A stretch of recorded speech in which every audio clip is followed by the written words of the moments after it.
Abraham answered, God himself will provide the lamb for the burnt offering, my son. And the two of them went on together. Now when they reached the place God had told him about, Abraham built an altar there and arranged the wood on it. He bound his son Isaac and laid him on the altar on top of the wood. Then he reached out his hand and took the knife to slay his son. But the angel of the Lord called out to him from heaven, Abraham! Oh, I like that. That was nice. Abraham! Here I am, he replied. Do not lay a hand on the boy, he said. Do not do anything to him. Now I know that you fear God because you have not withheld from me your son, your only son. And Abraham looked up, and there in a thicket he saw a ram caught by its horns, and he went over and took the ram and sacrificed it as a burnt offering instead of his son. So Abraham called that place, the Lord will provide. And to this day it is said, on the mountain of the Lord it will be provided. Let's pray as we jump into this wild story. Father, would you speak to us this morning? Would you convince us and convict us and encourage us and challenge us this morning to be fully the us we are created to be? In Jesus' name, amen. Turn to your neighbor, give him a little fist bump as you grab your seat. Tell him, here we go.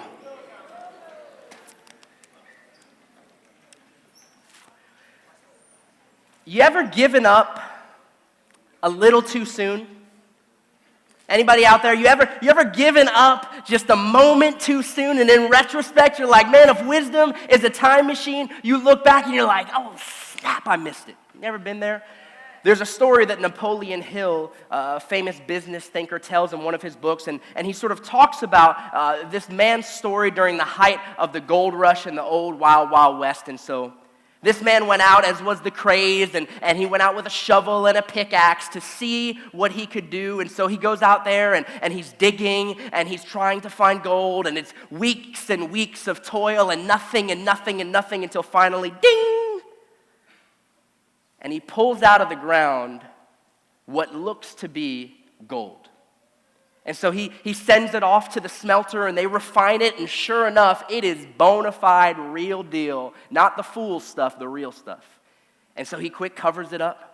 He hides it. It's like a biblical parable Jesus tells. He runs back home to his family. He tells them, listen, I struck gold. He raises money. They get all this money raised for the equipment and the machinery. It's several $1,000s, which back then, it's still a lot of money today, but back then was a lot of money. And so they get everything together, and he goes back out with his uncle. They buy the plot of land, and they start mining for gold. And boy, they strike it. They start mining this gold. They start excavating. They get enough to fill one of these big old, those old school barrels with the wheels on it that you see in like the cartoons. And so they get this thing. They take it off to the smeltery to be refined. And they discover, man, you have probably stumbled upon the richest gold mine in the entire state of Colorado. These guys are going to be rich. Rich. Like Donald Trump before he was president rich. I don't even know what he's going to be afterwards. But they're like, he's just going to make money like crazy. And so they go and they start digging. They're all excited. And so they're digging and they start getting more gold and more gold and more gold. And they're coming up and they're like, man, one more of these things we fill up and then we're going to pay off all our machinery and then it's just straight profit. We're going to be millionaires. And then the gold stops. And so they're like, there must be some sort of mistake. And they dig a little further and no gold. And they dig a little further and no gold. And they dig a little further and it's weeks that have gone by at this point, and the gold has completely run out. And so dejected and demoralized, this man and his uncle, who had these high hopes of striking rich, go to a junk man and sell off all their machinery for a couple $100. But this junk man wasn't your average, everyday junk man. See, he was a junk man adventurer in the Wild Wild West. And so he takes this $100 that he made and he hires a mining engineer and he says, hey, listen, can you just check this out? Like maybe, it's nothing, but can you just come check it out? And so the mining engineer comes and realizes that while they had the right machinery, they did not have the right operators and they did not understand fault lines. And so his hypothesis was that they had stopped digging 3 feet from where the gold line continued. And sure enough, they started digging and found all the gold that everyone had said was there 3 feet from where they stopped. Now, I tell this story, and it's a bit sobering because I hope you're realizing and connecting the dots. This isn't just their story. This is our story. See, we humans, we have this tendency to quit, sometimes inches away from the very victory we've been longing for all along. Our sort of human problem that spans cultures and time periods and regions and demographics is that we can quit prematurely. Napoleon said at the end of his story, "No man is ever whipped until he quits in his own mind." See, we humans, we just tend to throw in the towel prematurely. We lose hope. And we're sometimes inches away, just 3 feet from gold. This universal problem is something, and I'm convinced the reason and the rationale for it is because we were created to be energized by hope.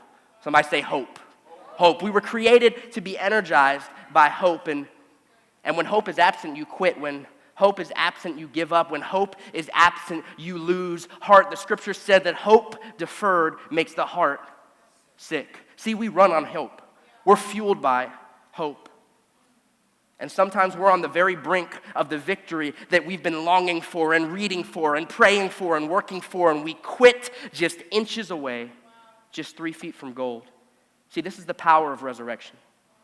We spoke about it last week, but this is the crux of our faith tradition, the way of Jesus, or Christianity, if you will. I mentioned last week that if Jesus had merely died, that would be a very noble thing. If Jesus had merely died for jacked up, messed up people like me, you're like who? Like you, like me, like us. All right, I mentioned last week, if we wanted to be honest, we could call this church Sinners Anonymous. All right, that's kind of us. And so Jesus, if he just would have died, that'd be like, wow, man, that's really noble. But it would kind of end there. See, the power of the faith tradition, the way of Jesus, the reality of the Bible is that Jesus just did not die. He actually resurrected. Something no one else in human history has or will ever do. And so resurrection is the ultimate hope in Jesus. It gives us this reality check that lets us know that there's always hope. There's always hope. The belief in the resurrection, it helps us at the very deepest level, because what it says to us is if even worst case scenario were to occur, which in our story, in our human story is what? Death. That even worst case scenario has no touch over the follower of Jesus, because what did he do? He conquered death. He rose.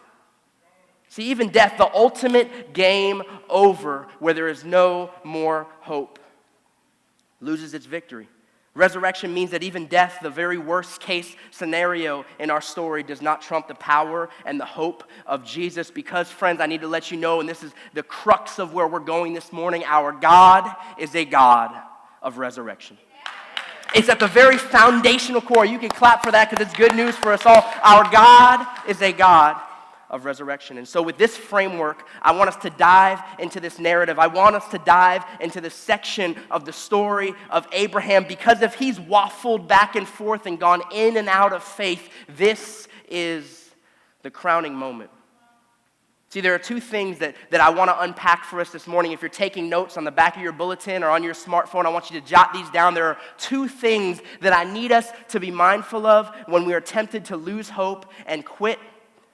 And the first one is this: we need to remember God's capabilities. Say that one with me. Remember God's capabilities. Let me check. Yeah, I spelled that right. That's good. That would be bad for an English teacher if I spelled that one wrong. Remember God's capabilities. All right, so let's jump into the story, Genesis 22, and let's start in verse 1.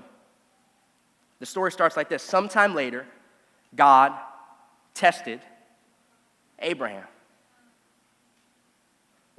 We don't have to go any further before we start having thoughts and ideas about what the nature of this story really is. You say, wait a second, John, I've read some Bible before, and I thought, doesn't it say somewhere that God doesn't tempt anybody? That's very good, Bible reader. In the book of James, it says that God does not tempt anyone, neither can he be tempted, but it doesn't say that God tempted Abraham. What does it say? You say, John, what's the difference here? This word in the Hebrew, the connotations, and we talked about it a little bit in a microchurch I got to visit with, Fairview, North Miami Beach. I don't remember which one is which, but we talked about this, that this word in the Hebrew for testing is interesting. It's this word nasa. Say that one with me. Nasa. That's kind of a fun word to say. Might name your next child that. Nasa. The meaning of the word is to examine or to prove. To examine or to prove. I need us to get the heartbeat of God in this matter. Up to this point, Abraham has been sort of up and down, up and down, up and down. He's been like a spiritual roller coaster. I mentioned sometimes that I feel like sometimes I have like a spiritual learning disability. I don't know if anybody else can relate to that. You're like, I feel like I learned it, and then I forget it, and then I learn it again. And at this point, God is like, you know what, Abe, I think you got it. I think you got it. Let's go ahead together and let's examine. Let's prove what's really at the root of things here. This isn't God. This isn't like your college professor that seem to pride themselves on how tricky their exams could be, and they teach one thing all semester, and then they give you an exam, you're like, we didn't cover any of that. What? Anyone had a professor like that, man? God bless him. This is not what God's doing here. This is not God setting him up for failure, reveling in the thought that he can show him, see, I told you you don't have it. This is God saying, Abe, I think there's more in you than you realize. But I'm convinced that this examination, that this test, if you will, is more than simply about revealing to Abraham his character. Now, that is undeniably a part of the story here, but I think what's happening is so much deeper. See, Abe is starting to get it. He's starting to learn these things, and I think God is trying to say, listen, Abraham, I've deposited faith in you that you might not even realize yet, and it's not of you, it's a gift from God, but you need to understand. But I think there's much more happening than that. See, I think ultimately this test is not merely to reveal to Abraham his character, but to reveal to Abraham God's character. See, this story is about the character of God. It goes on in Genesis chapter 22, and it says, I want you to take your son, your only son, Isaac, whom you love, and go to the region of Moriah and sacrifice him there as a burnt offering. Now, this is interesting because if you've been reading the story, it's almost a little awkward here. You're like, God, did you forget something? Like, did Abraham have only one son? You guys remember? How many sons did he have? Two sons.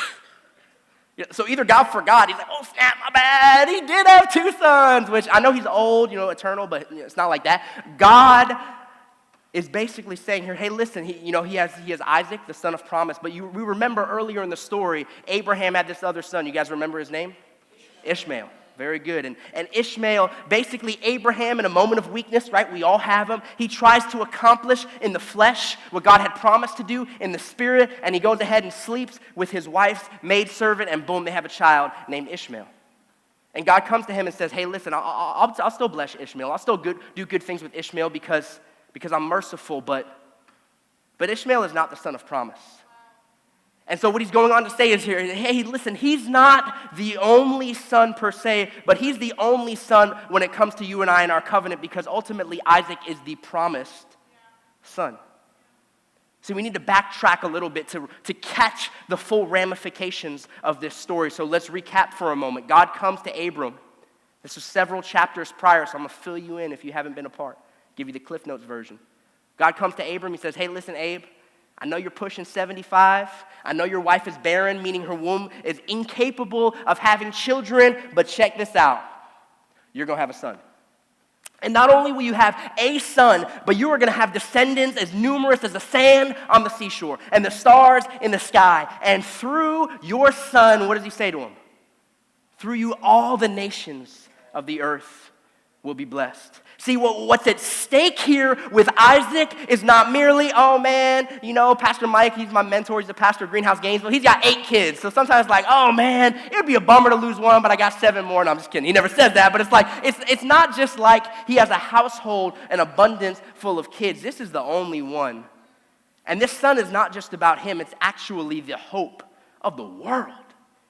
Through you and your descendants, Abram, all the nations of the earth will be blessed. There quite possibly is never a moment where the stakes are higher. I can't even imagine that. As a new dad, my son Liam is like 8 months old. I can't even fathom the emotions, the heart of a father receiving a command like this. And Abram's finally, it's 75 years old, he gets this promise. It's been 25 years now. God's like, listen, I know they don't have Viagra in the ancient world, but I'm going to make it work for you. And so somehow, baby comes out. Was that too much? Sorry. Yeah, okay. And so finally it happens, and they have this baby, and the descendant has finally arrived that God has promised. And now God says, hey, I want you to just go ahead and sacrifice him. The descendant God supernaturally provided. Like, what? What in the world? Like, it begs a question, friends. What do you do when what God is saying doesn't seem to line up with what you feel God said? With your preconceived notions of how God was going to accomplish that great promise that he had made to you. You dreamed of this business.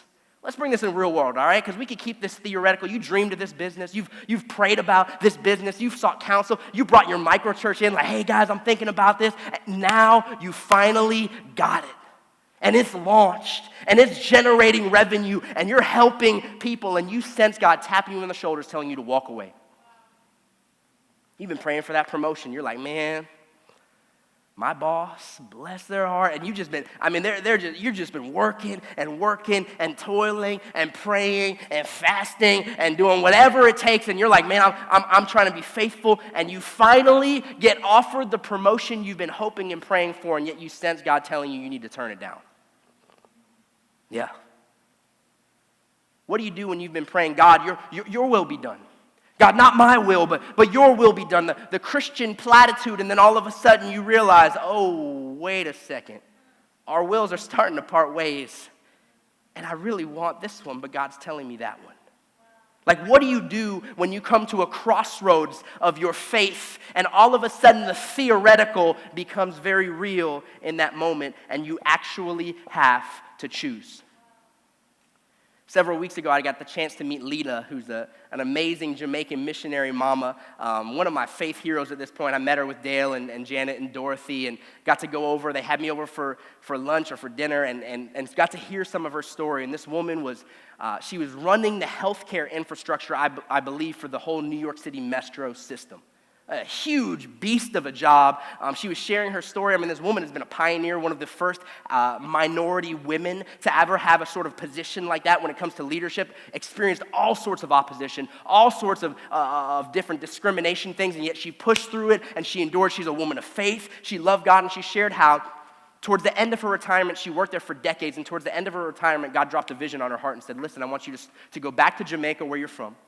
And I want you to build this house, this sort of ministry hub, and I want you to go and reach your people and address the brokenness in your people. I'm sending you back. And so she said, all right, yes, sir, yes, Lord. And she begins to prepare, and she begins to save, and she begins to build, and she starts doing all these things. And in her mind, she's like, perfect, I'm going to retire. I've got vested retirement. I'm going to go over with my retirement and serve the Lord. And it's less than a year away from her retirement date, and all of a sudden, God comes knocking and says, all right, it's time to go. You ever notice God has the most inopportune timing? You ever notice that? And so she begins, like we all do, to rationalize with God. Well, God, I know you exist outside of time and space. You are God, the eternal one. But here in the United States, we're on calendars. And God, the way calendars work is you need to work a certain number of months. And she starts to explain, to God how that works. It didn't turn out very well for her. And so God says you need to do it. And so she does it. She loses the vast majority of what she would have made just working a few more months. And she goes into her boss. She's like, listen, I'm going to retire. And he's like, that's funny. Hey, you got a few more months. I know you're retiring, And she's like, no, I need to retire now. He says, are you crazy? What? Work a few more months and you get the whole sum of your retirement. What are you doing? She says, you wouldn't understand. I just need to do it. She shares with her coworkers. They're like, are you crazy? She said, you wouldn't understand, but I just need to do it. And so she does it, and we're sitting across the table from one another. She says, God, John, I can't explain it, but God has provided for me every step along the way. She said, way more than the New York City Metro could have been my retirement plan. She says, God has become my retirement plan, and he has never left me wanting for anything. what do we do? How do we respond? See, there's this unique linkage between trust and sacrifice.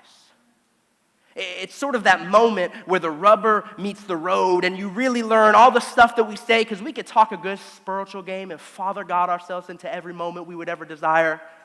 But what do you do when it becomes actual and real? See, this moment for Abraham is the ultimate act of trust and faith and humility, where he has to really decide, do I actually believe this God? That this God who did the impossible, i.e. he gave him this son Isaac at an old age that would have been impossible in the natural, can continue to do the impossible and raise Isaac from the dead. Can he do it? But I think the more pressing question, and maybe you're here from some other faith background or you're just sort of investigating spirituality, if you just read this story at cursory glance, let's be honest, God kind of seems like a jerk. Why sacrifice? Like, what's up with that? Why would he give this command in the first place? Why sacrifice Isaac? It seems so cruel. It seems like this really twisted, manipulative abuse of power. Is God just on some power trip and he wants to take away from us everything that's good in this world? But I need us to catch this, because this is not what's happening at all. See, we need to dive a little deeper into this story. See, at this juncture in our narrative, Abraham is at a crossroads. And see, the temptation for Abraham in this moment was super, extremely, thoroughly, and undeniably real. And God knows it. See, Abraham has been hoping for and longing for a son. And God's promised this son. And Abraham is so old and his wife is barren that he just knows there's no shot in the world that he can make this thing happen on his own. So his only option was to hope in the God of the impossible through faith. But now, he's got a son. The temptation to just say, you know what, God, man, I'm so grateful for you, man. You got me here, but God, you know the whole be fruitful and multiply thing and fill out the earth. I got that part. I can take it from here. Like, we can make this thing happen. You know, I get how that works. The temptation for Isaac to either A, become an idol, or B, become Abraham's God is so palpable. See, the temptation is to say, I know Isaac is this great gift, but to transition something that's meant to be a gift from God. How many of you know Isaac is an incredible, miraculous gift, but he would make a horrible God? But see, with no more Isaac, it's game over. With no more Isaac, it's not God, thanks so much, but I'll take it from here. With no more Isaac, this is taking Abraham back to square one all over again. See, I need us to get this. This is not God going on a power trip. This is not God being some malevolent dictator. This is the mercy of God on display. John, how could you say that? I'll tell you how I could say that, because we know this from our track record as humanity. So often our greatest gifts, if not kept in the proper place, become our greatest downfall. Do they not? Our greatest gifts, the things that we've been hoping and longing for, if not kept in the proper place and right order, become our greatest downfall. That job that you long for, if you make it your God, it will destroy you. Bank on it. That success, that status that you long for, if you make it your God, it will wreck you. How do we explain the fact that we are one of the wealthiest, most opulent nations on the face of the planet, and yet we have suicide and medication rates that are unprecedented? Because God already knows, and our track record has showed us, our greatest gift, if not kept in the proper place, in the proper order, can and will become our greatest downfall. Why the sacrifice Isaac command? Because God is trying to rescue Abraham from himself. See, here's the thing. When you look to people as your hope, like the temptation would have been from Abraham to Isaac, you will perennially and always be disappointed. So why Isaac? I'm convinced it's less about testing the contents of Abraham's heart. And I think what's happening here is God is attempting to reveal to Abraham the capabilities of Abraham's God. See, friends, he is the God of resurrection. Turn to your neighbor and say, he is the God of resurrection. He is the God of resurrection. Some of you are like, man, I'm glad I brushed my teeth this morning. I got to talk to my neighbor a lot. He is the God of resurrection. See, this story is so tempting because we live in a culture that venerates people and self and humanism. It's so tempting to view every Bible story and the hero of the story is who? The person. But that's not what's happening here. See, the hero of this story is not Abram. Abram is not the ultimate hero of the story. He's victorious. He's noteworthy. He's to be esteemed, but he's not the hero. See, if Abram was the hero of this story, we would know it because it would end like this. And Abram believed God, and they went ahead and they called that mountain, Abram passed the test. Right? But go back to the text. What do they end? How does the story end? What do they call that mountain? God will provide. See, friends, I need us to catch this. This is not a story fundamentally and at the bottom baseline about Abram. This is a story about God. This is a story about God. See, friends, ultimately, this is not about Abraham and revealing Abraham's character. Ultimately, this is about revealing to Abraham and us that would come after him the true character and capabilities of God. See, friends, he's the God of the resurrection. He's the God of the impossible. He's the God who brings dead things back to life. And I'm praying that even now there would be hope that would begin to stir in our souls, realizing that the death of a dream might just be the pause button from God, that the death of a situation might just be God who's able to do the impossible, bringing about the resurrected King is resurrecting me. Number one is we've got to remember God's capabilities. When we're tempted to lose hope, when we're tempted to throw in the towel, maybe 3 feet from gold. But number two is when we're tempted to lose hope, we need to remember God's character. We need to remember God's character. Hebrews chapter 11 says this. It sort of continues the story of Abraham all the way into the New Testament with this interesting perspective. It says, by faith Abraham, when God tested him, offered Isaac as a sacrifice. He who had embraced the promises was about to sacrifice his one and only son, even though God had said to him, it is through Isaac that your offspring will be reckoned. And Abraham reasoned that God could even raise the dead. And so in a manner of speaking, he did receive Isaac back from the dead. See, this book of Hebrews is written to, can anyone guess? Hebrews. Very good. Good deductive reasoning there. This book of Hebrews was written to Jewish followers of Jesus. And so he's sort of reminding them from a Jewish perspective. You say, John, what do you mean by that? See, in sort of the ancient way of thinking, and this was the overwhelming rabbinic tradition of the day, Isaac died as soon as God spoke. As soon as God spoke, Isaac was as good as dead. Why? Because God does not stutter and God does not make mistakes, and God is not like, oh, did I say that? I actually meant this. No, God is deliberate and resolute. He is God. And so as soon as Abraham says, I will do this, Isaac is as good as dead. But Hebrews lets us know that he believed in the resurrection. Now, this is curious because there's no natural reason that we can deduce that Abraham would have believed in resurrection. And yet Hebrews makes it clear this was clearly what was on his mind. This was his rationale. This was his thinking. The character of God was so supreme in his mind that even outside of an explicit anything regarding resurrection, Abraham just knew, okay, man, if God's telling me to do this, then he could just raise him from the dead. Do we see where the heart posture of Abram is? Like, if that doesn't stir you to have this increasing level of, like, his default setting, I don't know where my heart, I got to be honest, I don't know where my heart would go in this scenario. This is where his heart goes. God, you want me to sacrifice Isaac? Oh, well, you'll just raise him from the dead. God never says that. God never sort of alludes to that. Abraham just says, well, I know God's character, so, okay. Wow.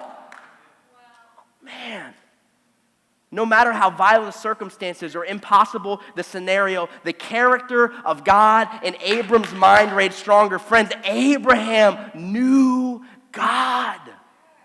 Do we catch this? He wasn't just a religious figure. He wasn't just a religious person. Abraham had a level of intimacy with God that I long for.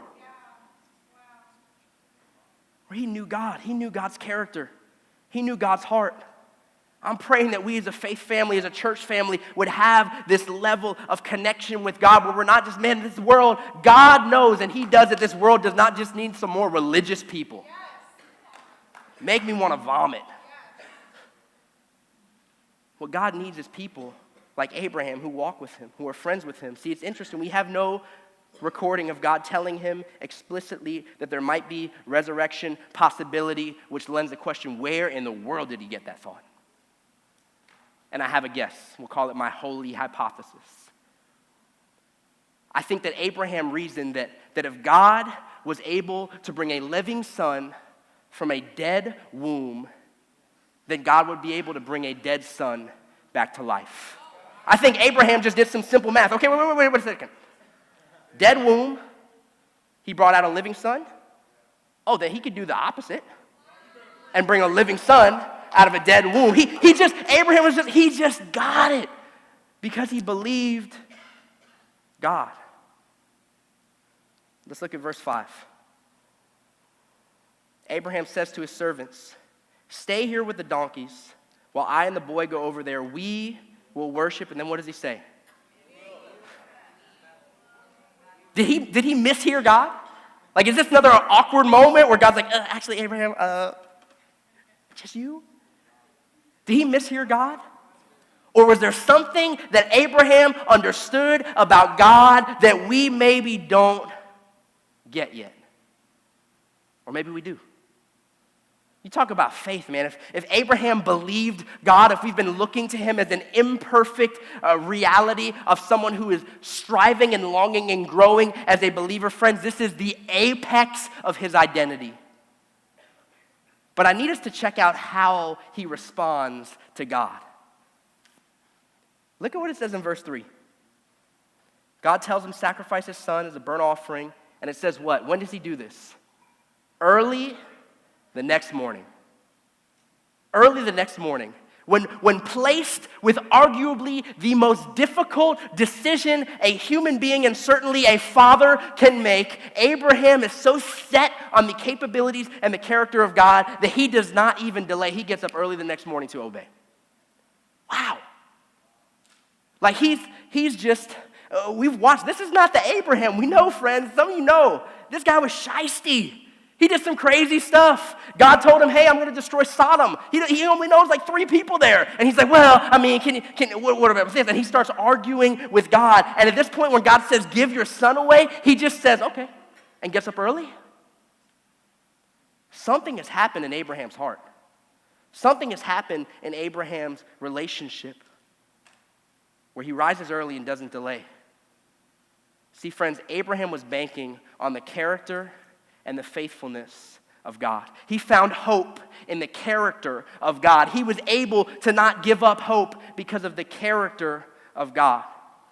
Because he rationalized this. Not only can God bring about resurrection, he will. See, there is a huge difference between the two of those things. I need us to catch this. If we're talking about humans who tend to lose hope way too easily and the ramifications of those decisions, do we realize if Abraham were to lose hope in this moment, we would be done? Like Father Abraham, if he were to just say no, the ramifications of this would be disastrous for us. But Abraham rationalized not only can God bring about resurrection, he will. See, character is about more than ability. Justin Benjamin, he runs our social media on our creative team. And so if you see that social media stuff, you guys get a chance to check out the Why I Believe, #WhyIBelieve series. That was fantastic, man. That creative team. To say he's a big Dwayne Wade fan would be an understatement, all right? He's got like a bona fide man crush on the guy. Pretty sure he social media stalks him, all right? He's like a D Wade fan. If you're not a basketball player, he used to play for the Heat, and then he broke our hearts and left, but we still love him. Now, Dwayne Wade has the ability to give Justin Benjamin $1 million, right? He could be like, man, this kid just won't leave me alone. I'm just going to try to pay him off to get him to leave me alone. He can say, man, he's so great. He's always encouraging me. Man, I'm good. Dwayne Wade has the ability to give Justin Benjamin $1 million, but will he? Probably not. Probably not. See, ability and propensity, or ability and the character to actually follow through with what you can do, are two totally different things. And God needed Abraham to know that he did not merely have the ability to bring dead things to the life, but he actually was in his character to do so. See, when you've played out every possible precedent and nothing seems to meet what you feel God has said, the character of God lets you know there's still another possibility. When you've played out every scenario and you cannot imagine how this could ever turn out differently, the character of God says something different, and resurrection is the ultimate statement of this truth. You say, John, what do you want me to do as a result of what we're hearing this morning? Honestly, it's really simple. At the bottom of your bulletin, there's a little section there that says, this week I will. The reason is every time we approach the scriptures, we want to say, God, what are you saying to me? And what do you want me to do about it? This week, this is what I want you to do. I want you to do whatever he tells you. I want you to do whatever he tells you. And I want you to realize that there is a very high possibility that what you hear is going to fly against all reason and everything you feel. If you were God, you would decide to say. Don't be surprised when an Abraham and an Isaac moment pops up in your life. I want you to make the decision that his abilities are so supernatural and his character is so trustworthy that you will do whatever he tells you. So let me ask you the question, friends. What has God told you to do? Is there a scripture that you're not obeying? And you know it, you've been feeling it, and you sort of rationalize, well, I mean, did he really mean that? Eventually I'll do that, but just not right now. Maybe you've been coming around and investigating Jesus, and you've even decided in your heart that he's Lord, but you've been pressing the perpetual pause on baptism, which is the sign, the external sign of this covenant that God's begun on the inside, because you're like, well, I'm just an introvert.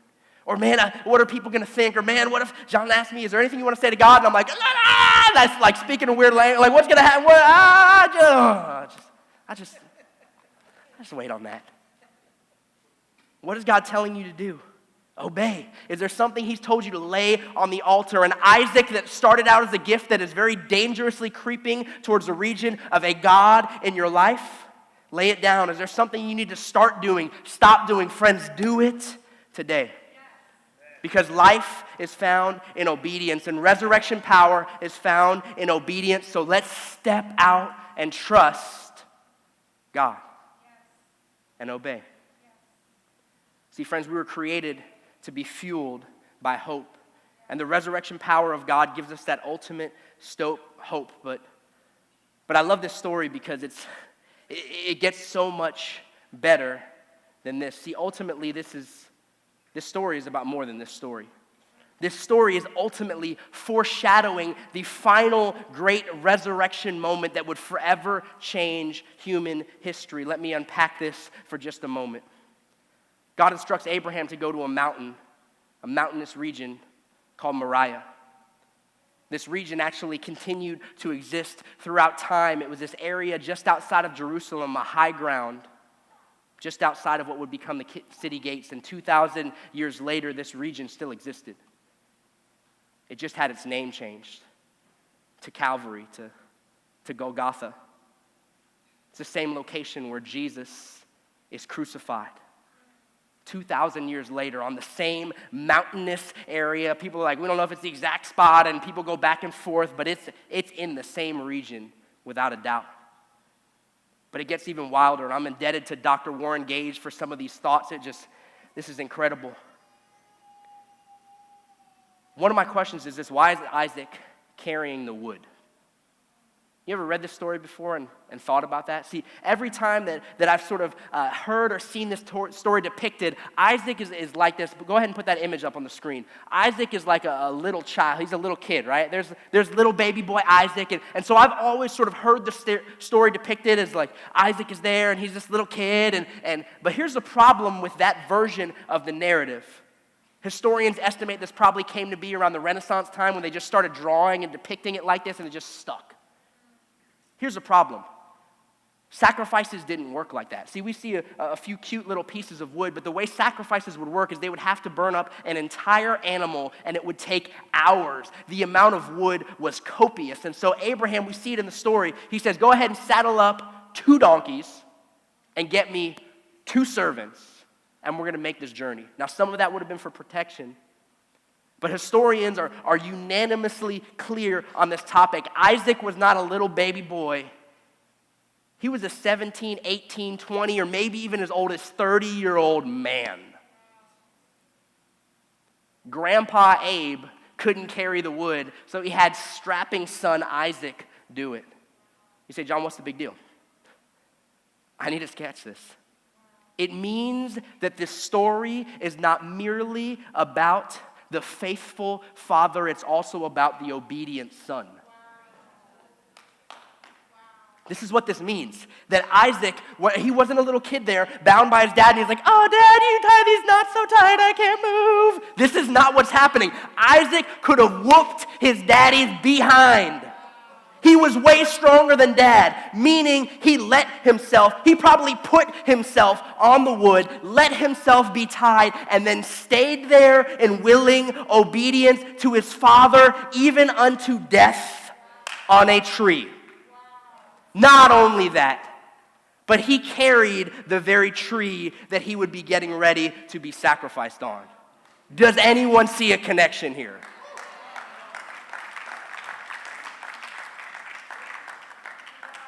See, but it only gets wilder. If that was enough, you'd be like, man, God is incredible. This is amazing. Wow. But I want us to check out when this story happened because we have this little obscure detail that probably didn't make sense for a very, very long time. Verse 4. And on the third day,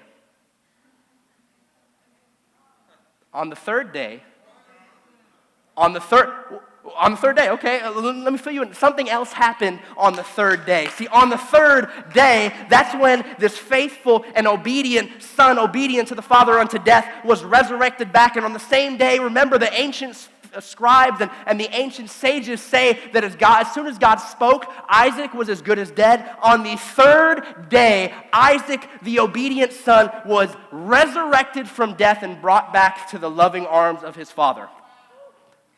Do we see? Come on, somebody.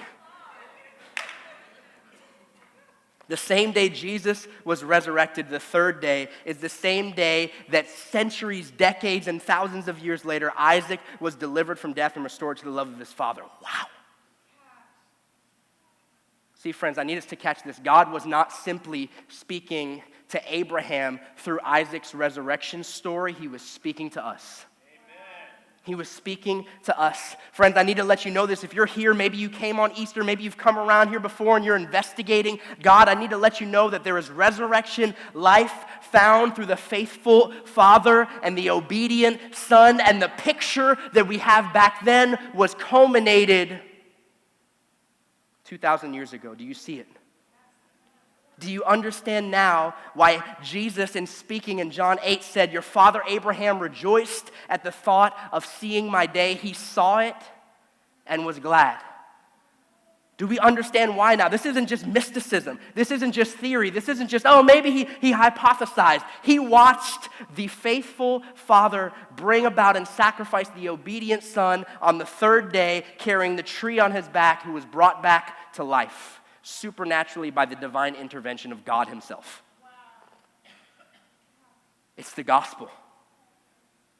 But there's one final question still lingering, and then we're going to wrap this whole thing up. Worship team, you can get ready, and we'll close out in the final chorus together. And the question is this: why didn't anyone answer Isaac's question?